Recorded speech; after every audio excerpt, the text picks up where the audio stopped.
Hi everybody, my name's Amelia and welcome back to my channel.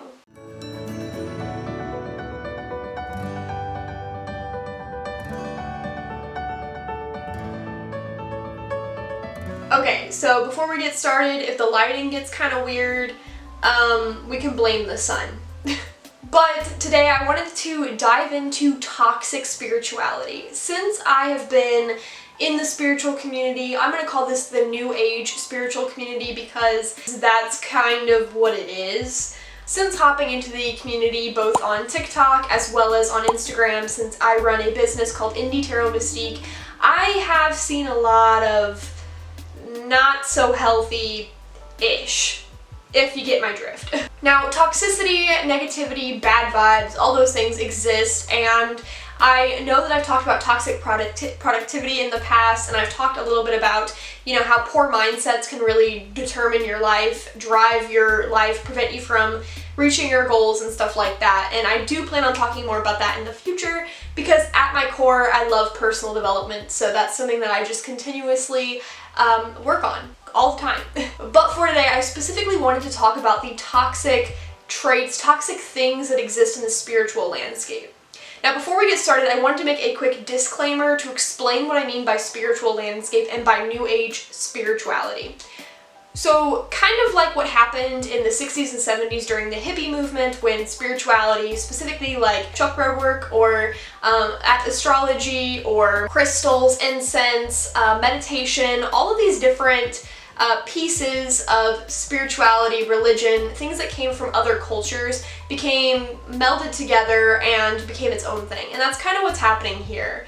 Now, whatever your opinion is on spirituality and New Age spirituality, it doesn't really matter because it is your opinion, and for the most part, people who are part of the New Age spirituality movement are solo practitioners, individual practitioners, or at least do more of this religious stuff on their own because it's not one unified religion. Somebody who practices New Age spirituality might like tarot, like myself, and somebody else might say that it's a waste of your time. Some people value astrology and some people prefer spell work, and that's completely fine. It's just how New Age spirituality is at the moment. I have no idea how it's going to become, like what it's going to become in the future, if it will become more like sectors of one overarching religion, or if it's going to adopt more rules and structure. Hard to say, but right now it's a very laissez-faire, do what you want to do sort of thing. Okay, now that that's cleared up and we have a general idea of what I'm talking about when I say New Age spirituality, basically anything that falls under the umbrella of a spiritual practice,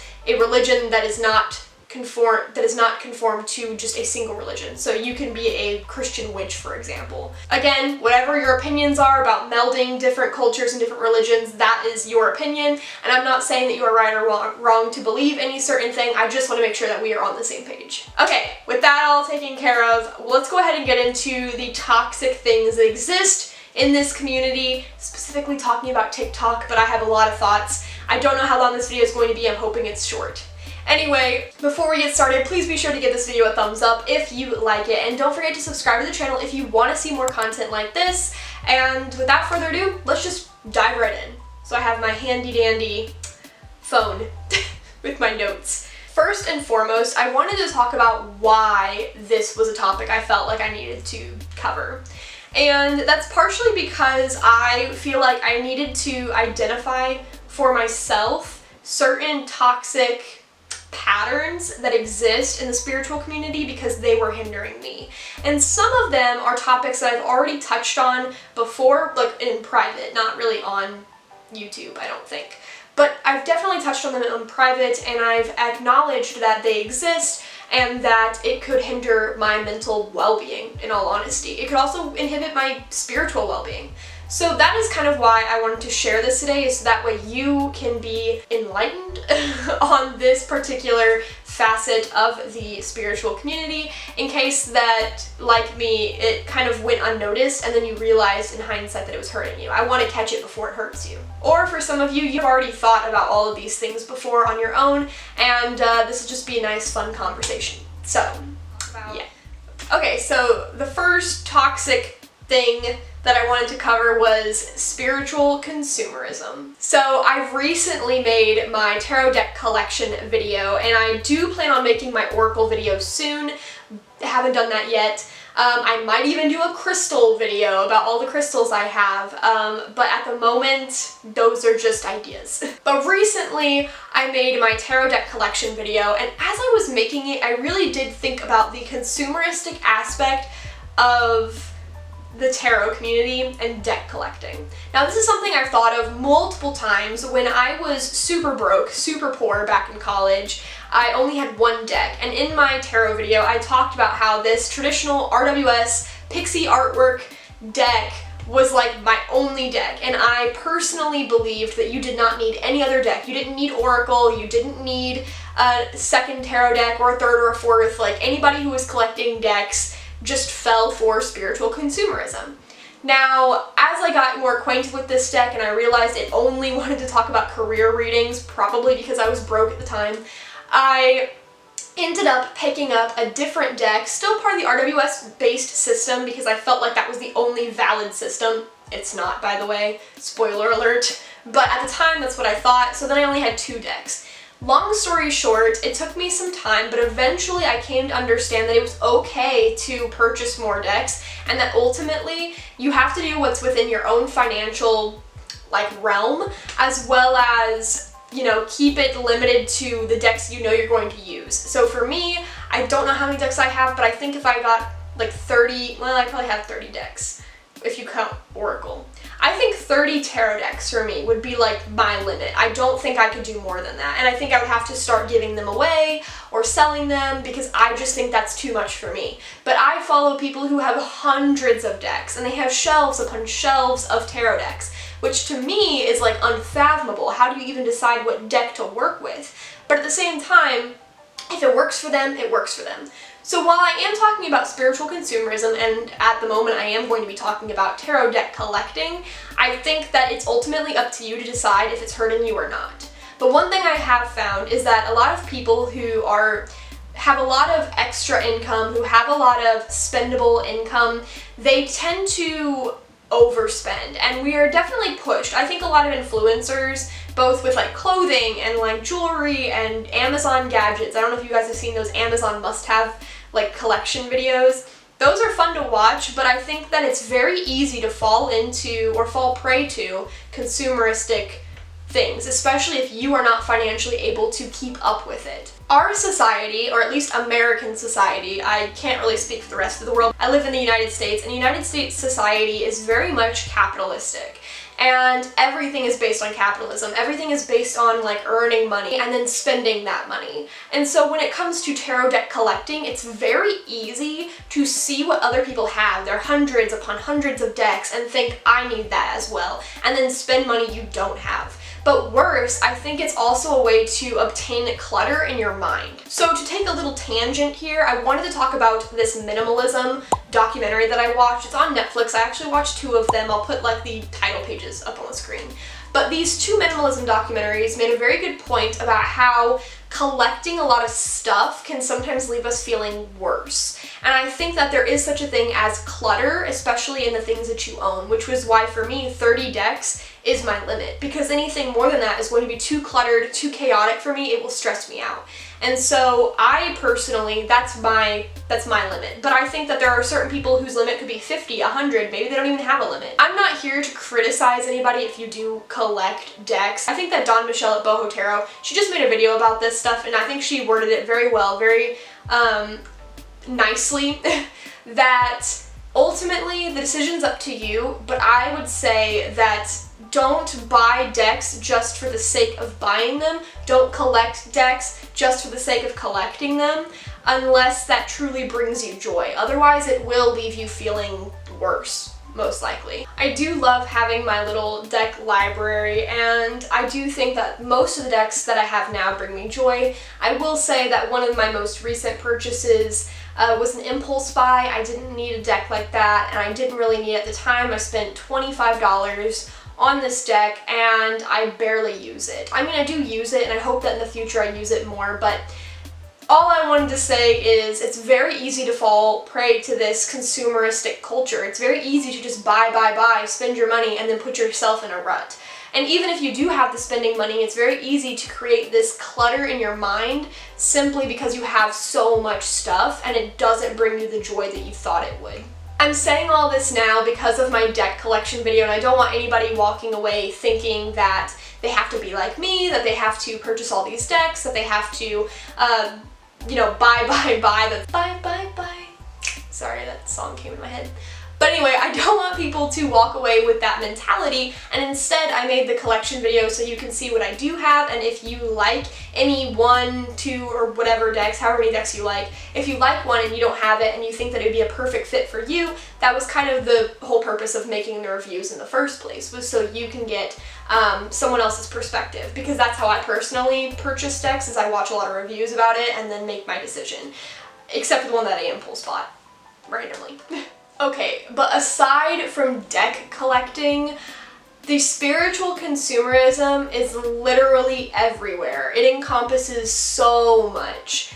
The amount of spiritual books that you should purchase, purchasing tons of different herbs that you don't even know what they do, purchasing candles of all colors, purchasing like little glass bottles for spells, purchasing like crystals, and just, I mean, you name it. Sometimes going into the metaphysical shops can kind of rub me the wrong way because they keep trying to sell you solutions. They try to sell you all these little trinkets, and in reality you don't even need like half that stuff. Again, it comes back to personal preference, but one thing I've kind of learned, and I don't really do spell work, so it's a bit different for me because it's not a very big part of my personal spiritual practice, but I don't really purchase tons of herbs that I wouldn't like just keep in my kitchen and use. And when it comes to candles, I only have one candle that I use for ritual or spiritual purposes. It's just a plain white candle and I use it for everything. I didn't really feel the need to buy multiple colors of candles. I know that that is something that a lot of people do, and it's okay if that's what you want to do.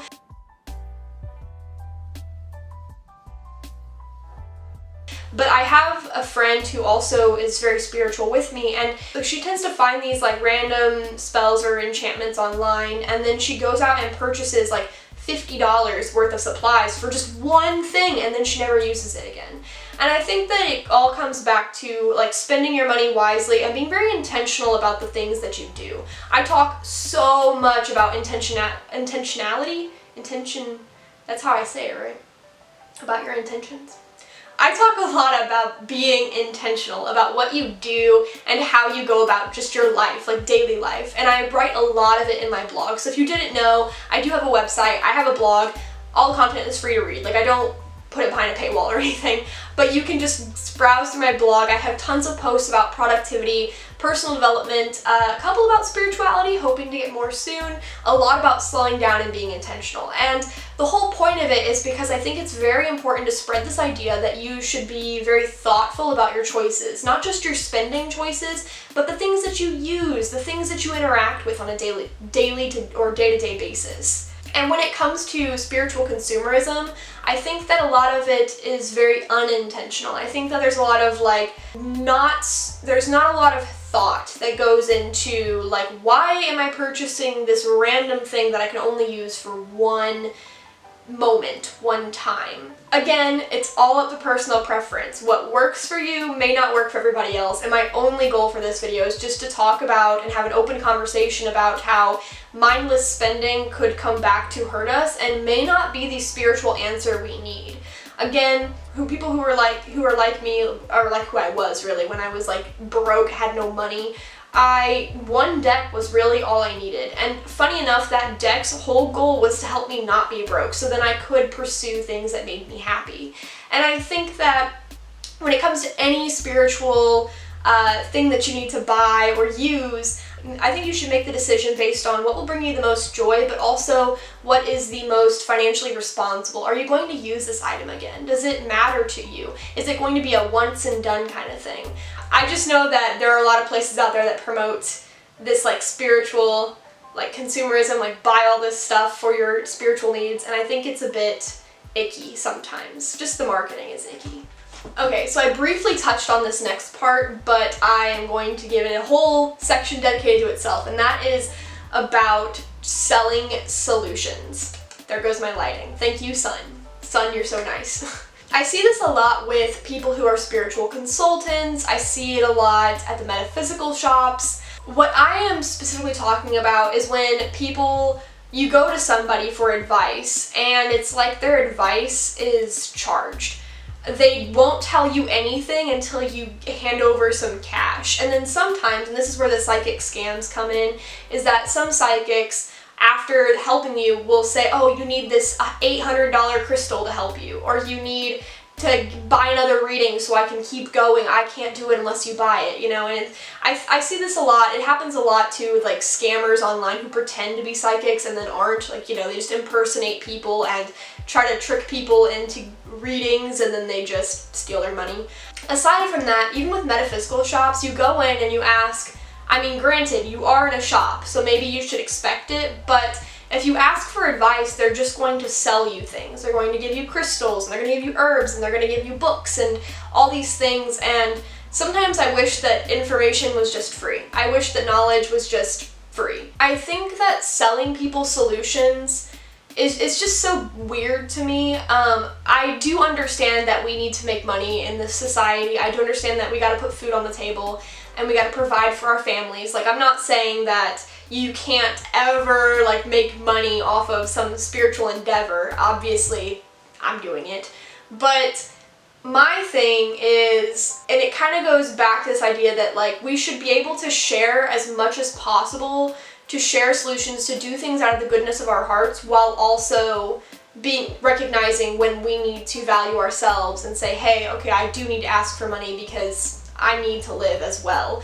I think there needs to be a balance, but the things that I really don't like are the people that refuse to offer anything for free. And I see this a lot on TikTok where they're like, recently we had the Leo new moon, and I saw a lot of creators being like, this new moon, we need to try these manifestation methods. Now, I had an amazing method. It worked out last year. Like, I'll tell you what you gotta do, and if you follow me, I'll give you all the advice. And if you really wanna know how to do this new moon manifestation, you're gonna have to sign up for my classes. You're gonna have to pay money to do it. And it's just so silly to me because it's one little thing. And again, I know people need to put food on the table, but at the same time, like, where do we draw the line for what information can be free and what information should be behind a paywall? And for me, it tends to be the basic level of information that you can provide to people should be free. Like, just the easy stuff, the stuff you can just name off, you don't put a lot of effort in it because you already know it, versus things that would take a bit more time and preparation. Those could be behind a paywall, for example. I don't know. I don't even know where I'm going with this, because the thing is, there is no fine line. There is no definitive answer to the question on where do we draw the line. But for me personally, I just don't like the idea of selling solutions to people for every little thing. Okay, this last one has nothing to do with spiritual consumerism, but it's something that has been grinding my gears for a while now. So I am on TikTok, and even if you're not on TikTok, you're probably on Instagram and Pinterest where TikTok videos show up. And one thing I've noticed is the hate that comes out of the spiritual community. People hating on each other for how they practice, people hating on each other for their how they do their deity work, and worse, people who are very spiritual hating on Christians specifically. Why? Why is that? It's so strange to say you're all love and light, and yet we're just feeding the hate monster. I don't know. I actually have two things written here. So first is I wrote down that TikTok has a lot of anti-Christian stuff, and then I also said that TikTok offers misguided information. So we're going to touch on both. The first is about the anti-Christian stuff. Now, I am not Christian at all, but I have read the Bible. I've annotated the Bible. I plan to read it again, and in fact, I'm so dedicated to this that I am planning to buy a 1611 Bible. Not like an actual one, that would be a lot of money, but like one that was like reprinted but based on the 1611 text. I also have this book called The Evolution of God by Robert Wright, which I really, really like, and I'm planning to reread that as well, because I'm very fascinated with the Christian religion, and I think there's a lot of good that can come out of it. I do think there's a lot of bad, as with any religion. It's all based on people, right? And people can do good things and they can do bad things. And obviously the spiritual community is not any better. It's not separate from that ideology. People can do good and they can do bad.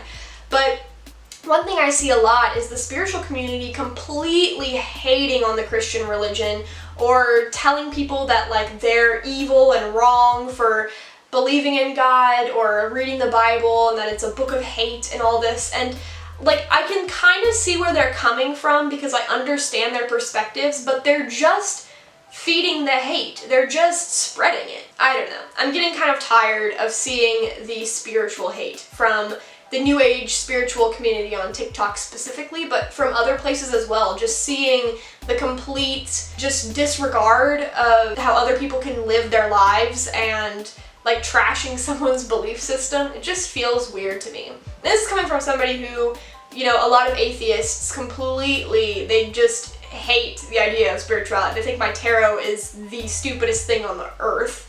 And, you know, that's fine. I mean, you don't have to believe in it, but I would just appreciate relaxing on the hate. Like, just hold it in. Figure out why you hate it. Figure out why you feel the need to attack other people for their beliefs. I don't know.